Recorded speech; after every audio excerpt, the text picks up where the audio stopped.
Hello বন্ধুরা, সুতো ঘরে আজ আবার সেলাই ফোড়াইয়ের আরও একটা ভিডিও শেয়ার করছি।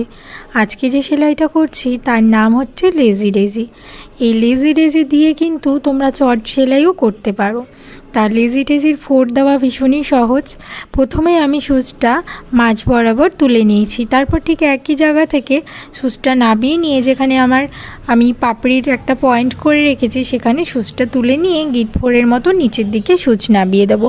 খুবই সহজ। গতকালের ভিডিওয় তোমাদের দেখিয়েছিলাম আমি কিভাবে ফ্লাইং স্টিচ দিয়ে পাতাটা করেছি। ফ্লাইং স্টিচটাও কিন্তু খুবই সহজ সেলাই, আর এই লেজি ডেজিটাও সহজ। তাই ভাবলাম আজকে লেজি ডেজিটাই দেখাই। বন্ধুরা, তোমরা যদি চাও এই লেজি ডেজি দিয়ে কিন্তু যে কোনো চট সেলাইও করতে পারো। চটের মধ্যে এই লেজি ডেজি দিয়ে শুধু যদি ফুলটাই করো তাহলেও কিন্তু দেখতে ভীষণই ভালো লাগবে। যাক, আমার এই ফুলের পাপড়িগুলো তো আমি তোমাদের সাথে কথা বলতে বলতে তৈরি করে ফেলছি। আর হ্যাঁ বন্ধুরা, তোমরা অনেকেই বলেছিলে যে ছকাট সায়া কীভাবে তৈরি করতে হয় তার একটা সূত্র দিতে। তো সেই সূত্রও কিন্তু আমি আমার চ্যানেলে শেয়ার করে দিয়েছি, চাইলে তোমরা দেখতে পারো, বড় ভিডিওর মধ্যে পেয়ে যাবে। আর এরপর আমি ছকাট সায়া কীভাবে কাটিং করতে হয় অবশ্যই সেটাও তোমাদের ভিডিও করে দেখাবো।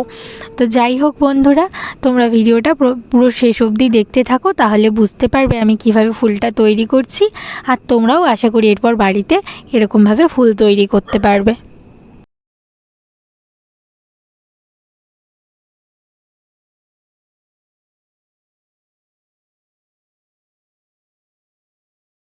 যাই হোক বন্ধুরা, আমার কিন্তু ফুলটা কমপ্লিট হয়ে গেছে।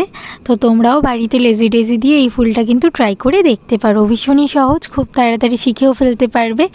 আর ভিডিও ভালো লাগলে অবশ্যই একটা লাইক আর শেয়ার আর সাবস্ক্রাইব করে দিও। নতুন ভিডিও পেতে হলে আমার চ্যানেলে চোখ রেখো। Tata, good night.